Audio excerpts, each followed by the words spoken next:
যে ঘটনাটা বলতে যাচ্ছি সেটা ঘটে 1999 সালে লালমনিরহাটের আদিতমারি উপজেলার একটি গ্রামে। সেদিন ছিল শুক্রবার। প্রচুর শীত আর কুয়াশায় ঢাকা উত্তরের জনপদ লালমনিরহাটের প্রত্যন্ত সেই এলাকাটি ঠেকেছিল। আমার বাবা একজন কৃষক, তাই সে সময় প্রতিদিন খুব ভোরে জমিতে চাষাবাদ করতে যায় সে। আমিও যাই, কিন্তু সব সময় না। খুব বেশি কাজ থাকলে আমাকে বাবা খেতে নিয়ে যেতেন। আমার বয়স তখন 15 বছর হবে।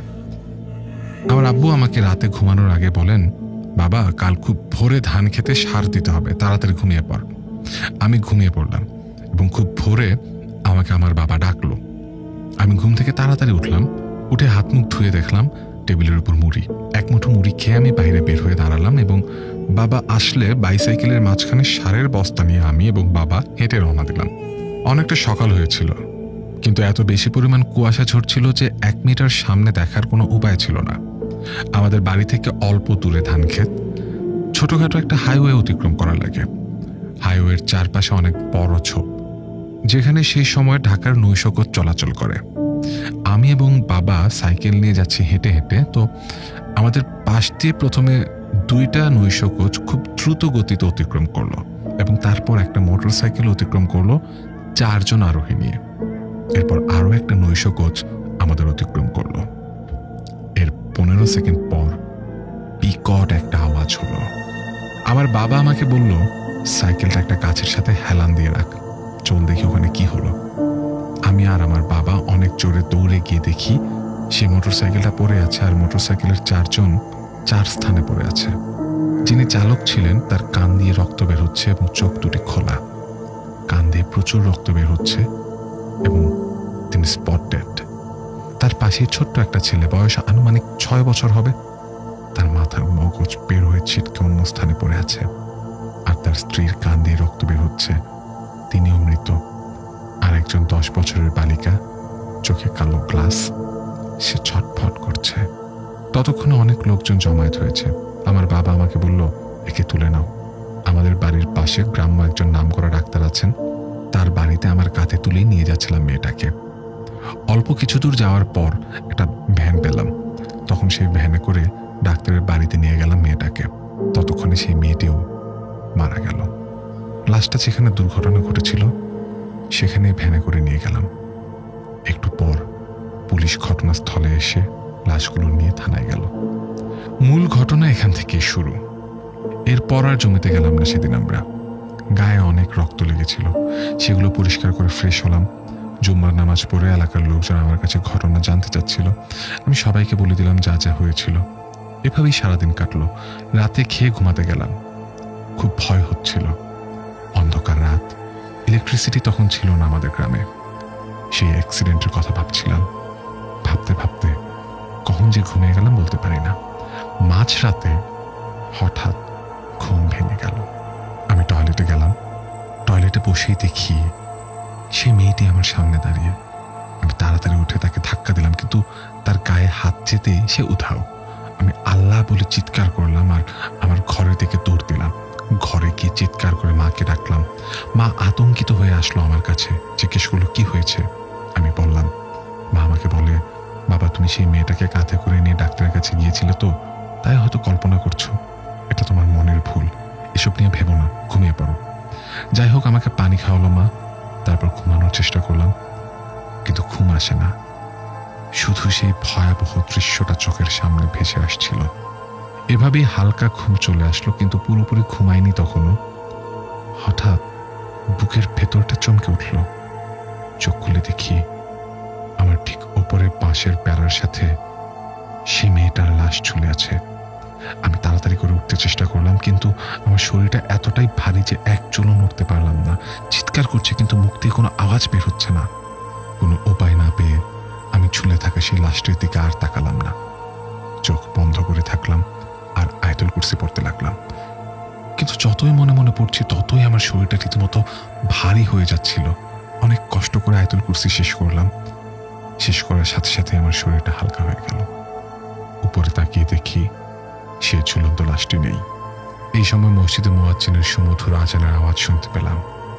আমি নিজেকে অনেকটাই কন্ট্রোল করলাম আর কাউকে না ডেকে শুয়ে শুয়ে ভাবলাম, এসব কি হচ্ছে আমার সাথে। এসব ভাবতে ভাবতে ঘুমিয়ে যাই। ঘুমের মধ্যে স্বপ্ন দেখি একটা সাদা পাঞ্জাবিওয়ালা লোক আমাকে এসে বলছে, তুই যদি কাউকে এই ঘটনা বলিস তাহলে তোকে মেরে ফেলব, ভুলেও যদি বলিস তাহলে সেদিন বুঝতে পারবি আসল মজাটা। এমন সময় বাবার ডাকে ঘুম ভাঙল। বাবা ডাকছে যে কাল জমিতে সার দেওয়া হয়নি, আজ দিব, চল আমার সাথে। আমি বাবাকে বললাম আমি অসুস্থ, যেতে পারবো না। আমি আর জমিতে গেলাম না। তাই বাবাও রাগ করে গেলেন না এবং আমাকে বললেন কাল খুব ভোরে যেতে হবে, আর এবার যেতে না চাইলে আমার কপালে খারাপই আছে। ঘটনার পরের দিন অনেক মানুষ অনেক কিছুই জিজ্ঞেস করলেন, যেহেতু আমি প্রত্যক্ষভাবে দেখেছি। আমি যা দেখেছি ঠিক সেটাই বললাম। আমার সাথে যেসব ঘটনা ঘটেছে আমি ভয়ে কারো সাথে শেয়ার করিনি। এলাকার লোকেরা সব খবর নিয়ে জানতে পারে লাশগুলো থানাতেই আছে। লাশগুলোর কথা মনে হলে অনেক ভয় পাচ্ছিলাম। যাই হোক, সেদিন রাতে খাবার খেয়ে ঘুমাতে গেলাম, কারণ গত রাতে কোনো ঘুম হয়নি, আর মাথায় ছিল যে সকালে বাবার সাথে যেতে হবে। এসব ভাবতে ভাবতে ঘুমিয়ে পড়লাম। হঠাৎ দরজায় ঠক ঠক শব্দ। বাবা ডাকছে, এখন উঠতে পারলে না? আমি বললাম বাবা এখনই আসছি। তো বাবা চিৎকার করে জবাব দিল, আমি সামনে গেলাম, তুই তাড়াতাড়ি আয়। তখন কয়টা বাজে আমি খেয়াল করিনি। আমি খুব তাড়াতাড়ি করে উঠে বের হলাম। জোছনা চারদিকে, অনেক আলো। ভাবলাম অনেক সকাল হয়েছে তাই বাবা ডেকেছে। এসব ভাবতে ভাবতে দৌড়াচ্ছিলাম, কারণ জমিতে যেতে হলে দুর্ঘটনা কবলিত স্থানের পাশ দিয়েই যেতে হবে, তাই বাবার সাথেই যাব। কিন্তু না, বাবা কোথাও নেই। রাস্তায় অনেক দূর গেলাম, আর একটু সামনেই সেই জায়গা। ভাবছি বাবা আমাকে রেখে কিভাবে গেলেন হাইওয়েতে এত তাড়াতাড়ি। হাইওয়েতে উঠে অনেক জোরে দৌড় দিলাম। তাড়াতাড়ি সেই ঘটনাস্থল অতিক্রম করতে হবে, এটাই ছিল মনে। দৌড়ানোর এক পর্যায়ে আমি ঘটনাস্থলের কাছে গেলাম। তখন পেছন থেকে খুব জোরে একটা ধাক্কা দিল কি যেন, ধপাস করে পড়ে গেলাম আমি। পড়ে যাওয়ার পর আর উঠতে পারি না। চোখটা বন্ধ করে পুরো শক্তি দিচ্ছি, কিন্তু কোনো কাজ হচ্ছে না। চোখ খুলতেই দেখি সেই 3টা লাশ। ছোট ছেলেটার মাথার মগজ বের হয়ে আছে, গাড়ির চালকের কান দিয়ে রক্ত, এবং চোখ দুটি খুলে আমার দিকে তাকিয়ে আছে, আর সেই মহিলাটির কান দিয়ে রক্ত বের হচ্ছিল। ঠিক সকালের অ্যাক্সিডেন্টের দৃশ্য যেভাবে ছিল ঠিক সেভাবেই পড়ে আছে লাশগুলো।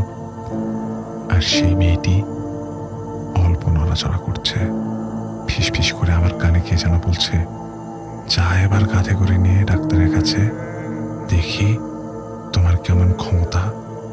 এসব শোনার পর আমি অজ্ঞান হয়ে যাই। পরের দিন সকালে বাবা সার দিতে যাবে, কিন্তু আমাকে ডেকে আমার কোনো সাড়া না পেয়ে দরজা খোলা দেখে একাই সাইকেল নিয়ে সার দেওয়ার জন্য জমিতে যান, এবং আমাকে সেই স্থানে পড়ে থাকতে দেখে তাড়াতাড়ি করে সবাইকে ডেকে আমাকে বাড়িতে নিয়ে আসে। অনেক চেষ্টার পর আমার জ্ঞান ফেরাতে সক্ষম হয় সবাই। আমি জ্ঞান ফিরতেই দেখি বিছানায় শুয়ে ততক্ষণে বাড়িতে অনেক কবিরাজ, মোট 5-6টা। যেহেতু আমাকে সেই স্থানে পাওয়া গিয়েছিল তাই ব্যাপারটা অনেক সিরিয়াসলি নিয়েছিল সবাই। কিছুক্ষণ পর আমাকে কিছু খাবার খাওয়ালেন মা। এরপর একটু সুস্থ অনুভব করলাম। একজন কবিরাজ আমাকে জিজ্ঞেস করলেন, সব কথা আমি খুলে বললাম। তখন সব কবিরাজ মিলে সিদ্ধান্ত নিল তারা কালো জিন নামাবে। যথারীতি একজন তুলা রাশির ছেলে ম্যানেজ করা হলো। কবিরাজগণ বিভিন্ন মন্ত্র পাঠ করে তুলা রাশির ছেলেটার গায়ে একটা জিন ভর করালো এবং তাকে মারতে গিয়ে আরো 3জন মারা, এবং সেই ছেলেটা সব বলে দিল আমাদের। ছেলেটা বলল একজন জিনের টার্গেট ছিল সেই মেয়েটাকে মারা, কিন্তু তাকে মারতে গিয়ে আরো 3জন মারা গেছে। যেহেতু মেয়েটা বেঁচে ছিল আর আমি মেয়েটাকে বাঁচানোর জন্য ডাক্তারের কাছে নিয়ে যাচ্ছিলাম, তাই সেই জিন এটাকে ভালোভাবে নেয়নি। যদি কোনো কারণে বেঁচে যেত মেয়েটা, তাহলে তার টার্গেট মিস হতো। সেই জন্য সেই জিনটা আমাকে বিভিন্নভাবে হয়রানি করছিল। আর রাতে আমার বাবা আমাকে ডাকেনি, সেই জিনটাই আমাকে বাবার বেশ ধারণ করে ডেকেছিল আমাকে মারার জন্য। পরে 6 জন কবিরাজ পরামর্শ করে আমাকে একটা তাবিজ দেয়। এরপর এখন পর্যন্ত আর কোনো সমস্যা ফেস করিনি। ভূত কথা।